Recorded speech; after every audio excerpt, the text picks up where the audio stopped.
everyone, it is great to see you here once again on Dee's Delights. Today we are going to be making something so simple, so easy that you'll want to make it again and again.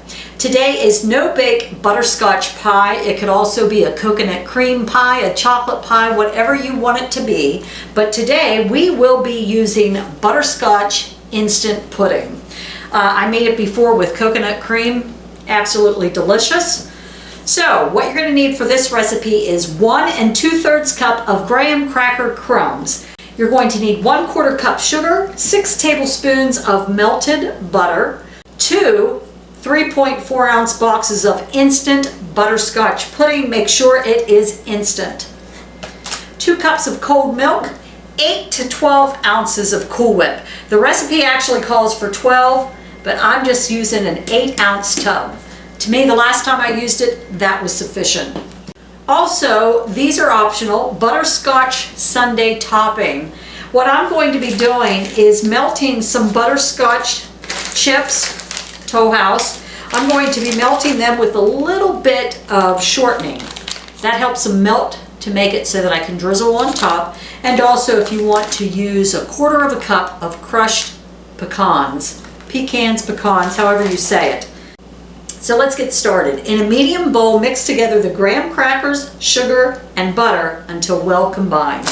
So I'm going to start with a gallon-sized baggie, graham crackers, rolling pin, and get those crushed.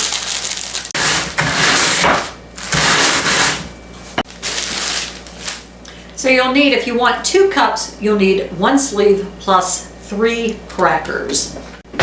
Now I'm going to scoop out my 1/3 cup. So you'll have 1 2/3 cup to make the pie base, and save 1/3 cup if you want any graham crackers on top. In a bowl, we'll go ahead and mix the graham crackers, 1 2/3 cup, saving a little extra, our butter, and our sugar. Mix that all together good. Now, if you don't want to use a deep dish pie pan, 9-inch, just put it in an 8x8 pan, 9x9 pan, whatever you want to use. It'll all work the same. It just might be easier to build up the sides with a pie pan. Let's go ahead and pour it in. Let's build it up around the sides. I love a graham cracker pie crust. Delicious! You know, with butter and sugar, graham crackers. How can you go wrong with that? Next, in a large bowl, whisk together the pudding mixes and 2 cups of milk until thick. You are going to want this milk to be cold. Don't let it set out before you're ready to use it. Take it right out of the fridge. And you're going to need to use whole milk. Do not use soy milk or almond milk. That won't work. Your pudding will not set up. So next we'll whisk it together for about 2 minutes. And you'll be able to tell it starts to thicken up. Anyone who's made instant pudding before, which I'm sure all of you have. And if you haven't, you'll love it. And if you like butterscotch, it's very tasty. If you don't, use another flavor of pudding. It'll turn out just the same. Coconut cream is good. Okay, we're going to pour half of this, not all of it, but half of it, in the bottom. Spread it around. Now get your 8 to 12 ounces of Cool Whip. To me, a tub works out fine, an 8-ounce tub. You're going to want to fold that in. I mean, you're not going to want to beat it, just gently fold it in. Pour that on top. So you have 2 different color layers now.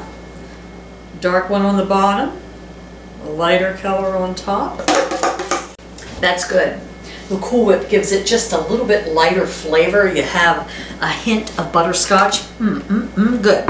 So what I'm going to do now is I'm going to sprinkle a little bit of the extra graham crackers that I set aside. And I'm really not going to use that much. I have extra there. And now I'm going to melt some butterscotch chips. Let's do about a half a cup. Just a little bit of shortening. Start heating it in the microwave, 30 seconds, check it. I put it in for about 45 seconds, 30 seconds on high, then stir, then another 15 seconds. And without the shortening, I don't think it'll get where you can drizzle it. So just a little bit of shortening with it. I don't want it to be hot. It won't take long for it to cool down. I think that's good enough. All right, so what I'm going to do is do a little drizzling. I'm going to do it crisscross, crisscross applesauce. And then you could sprinkle your crushed pecans on top. And then what we're going to want to do is chill it for at least 3 hours. You can actually chill it up to 3 days before you use it. It's actually great the next day. So chill it for at least 3 hours, but I would recommend making it the night before you want to serve it. And here you have one little butterscotch no-bake pie. Pop it in your fridge, you'll be ready to go. Of course, this will be better tomorrow morning, but I can't wait. So let's see what we got here.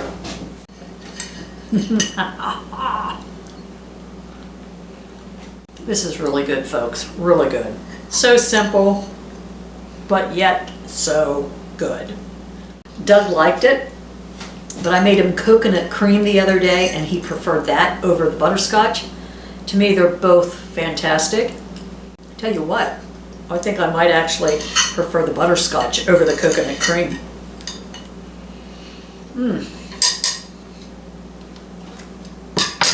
Fantabulous, folks, fantabulous.